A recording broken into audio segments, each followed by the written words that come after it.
Absolutely. I definitely think that is great too, because when you are the business analyst, like just like going back to the Babcock, because that information is just so fresh to me right now. Mhm. Even when you have to recommend a solution, well, if you've never been experienced with the technologies, how do you know what solution to recommend? You know, um, Absolutely. Absolutely. You're totally on the money with that. I think that's why people, once they work in a specific industry, like you're in insurance industry, correct? I right. think I remember. Yeah, you're in insurance. So that's what I hear when BAs say, "Oh, I work in insurance." They tend to stay in insurance because they understand the terminology. They understand, a lot of the things that make insurance run. Now, is some of that transferable? I'm sure it is. I'm sure a lot of it is transferable between insurance and maybe some mortgage industry stuff, maybe some financial industry stuff. A lot, there could be a lot of overlap. That's those just the few that are popping in my head right now. But you're right. It does help a lot to know what people are talking about. It speeds things up. Things go faster. Now, of course, if you're a really great BA and you're really great at asking questions, you can pick up on all that stuff fairly quickly, even if you're starting from the ground up. Absolutely. Yeah. Mhm. Yeah. And then also for me, when I first started an assessment as well, is I moved from healthcare insurance to supplemental insurance like critical illness, and then now I'm in workers' comp insurance. So workers' comp was a little bit different for me. Um, However, oh my goodness, all the stuff that I have learned, the regulations and the financials, Oh, yeah. like really, really digging into underwriting and compliance. When I was at some of the bigger companies and just dealing with healthcare and supplemental, they didn't even allow us to get that deep into those areas. But now the company I'm at is a little smaller than those two, of course, but um, oh my goodness, like the financials is just a whole nother story. So now I know terminology, names of reports and just different things that are used across the board in any um, financial industry. So it's been amazing going to those different domains of insurance. So I, yeah. I agree with you on that. When you start getting down into the weeds, it is really interesting to understand how things work. I think that one thing that separates mediocre BAs from great BAs is great BAs really like to know how things work. We want to know what the rules are. When is it Right. okay to bend the rules? When can we break the rules? you know, when are those times where if we break the rules, when will it be visible to other people? You got to get into all of those little nuances and things.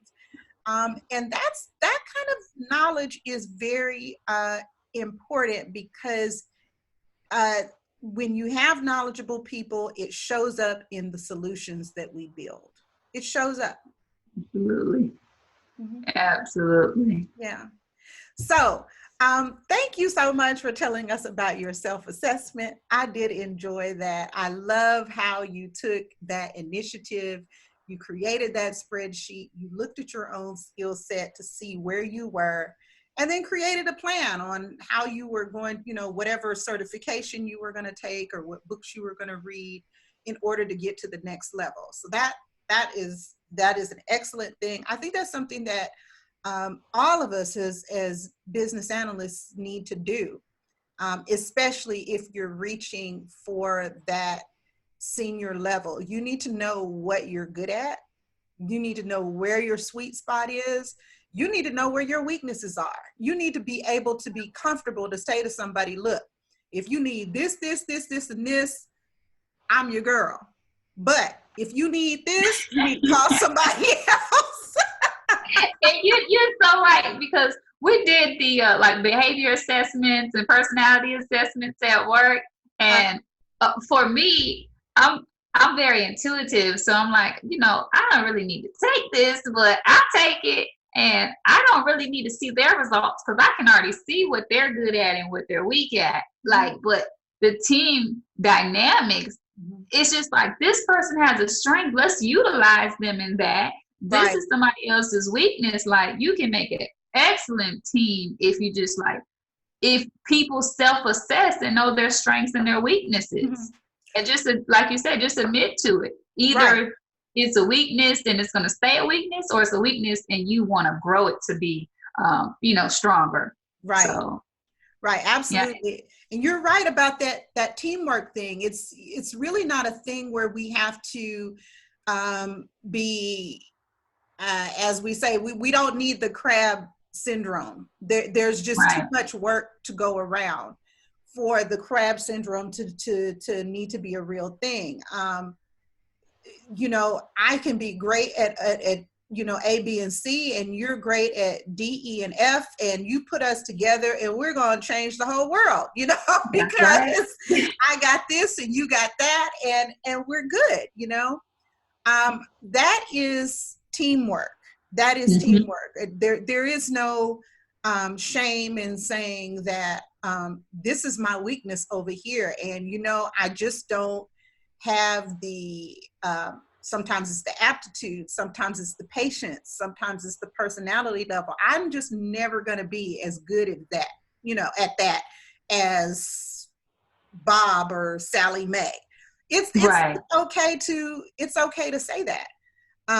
Because you're going to, run Bob and Sally Mae down the street and around the barn in some other areas, and that's okay too, So, and I think that as we mature, we all need to get better at knowing what we're good at, what we can be good at. I like how you said that, what we can get better at.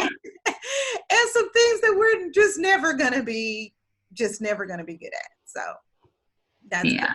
And I was, I had a trainer one time, and she made a comment. She said, the first 6 months you get on a job, you should try to learn that job. The next 6 months, you need to try to get better at your job. That next year, by year 2, you should feel like you're eligible for a promotion. Like that's how you gauge yourself. So I've always taken that into consideration, especially when starting a new job. I need 6 months. I'm gonna give myself 6 months, because we can be hard on ourselves sometimes.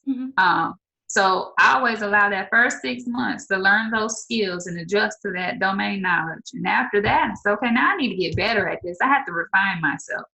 And next year, like, okay, I should have this down pat, mastering a new skill. Yeah, and I agree with you that first 6 months is important. It's not just the job, but it's also learning the people.